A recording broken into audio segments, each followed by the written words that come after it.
Good afternoon, FBC Prineville. Pastor Mike here. And as many of you know, Governor Brown this morning gave Crook County the green light to enter phase 1 of Oregon's reopening plan, which is great news for a lot of people and a lot of businesses in our community and in our city and our county. It also affects us as a church, as we can now gather with groups of up to 25 people. On Tuesday of this week, the elders and staff and I met to discuss what this would look like for our church, and I just want to convey some of those decisions that we've made to you right now.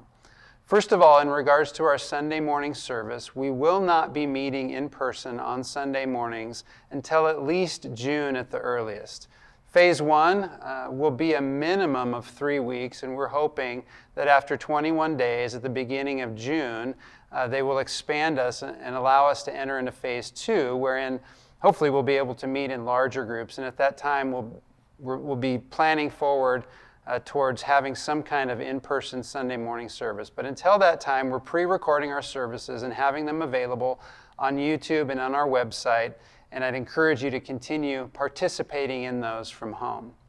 Secondly, we are allowing FBC's ministries to begin gathering again in groups of up to 25. This includes home communities, small youth gatherings, Bible studies, and committee and team meetings, as well as some other meetings, as long as they can keep them within those parameters. We do want to continue exercising caution and following the guidelines given to us by our government. So we're allowing home community leaders and ministry leaders to decide what kind of gatherings they want to have and when they're going to enter into those.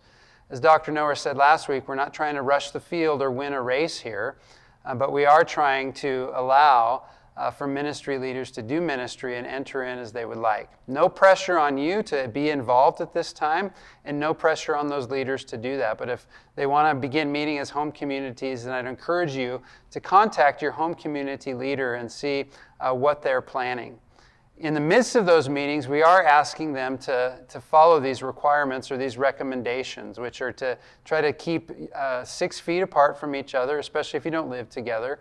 Have plenty of hand sanitizer or hand washing options available. And if you're in someone's home and they ask you to cover your face with a face covering, would you just honor that and not give them grief about it? That'd be a really great thing if we could do that. And if there are gatherings within the FBC buildings, we are asking that those requirements be honored as well. Now, a couple other things. Actually, one other quick announcement is that our office will be open beginning next Monday with some limited hours, Monday, Tuesday, and Thursday from 9 to noon. So if you need anything, need to drop something off, need to ask any questions, or need to come in and talk to somebody or pray, we'd encourage you to do that, and we'll be observing social distancing suggestions as well in the office. A couple other things that undergird all of this for us as a church. First off, we want to continue following the imperatives of Romans 13 and 1 Peter 2, where the apostles encourage us to submit ourselves to our leaders and to our governing authorities. Those have been given to us by God for our good. And so unless we're given a reason not to, we're going to continue submitting to them and following their lead and their suggestions in this. Secondly, because there are so many different opinions and emotions tend to run high in this, in fact, there's as many opinions on this in the church as there are people in the church.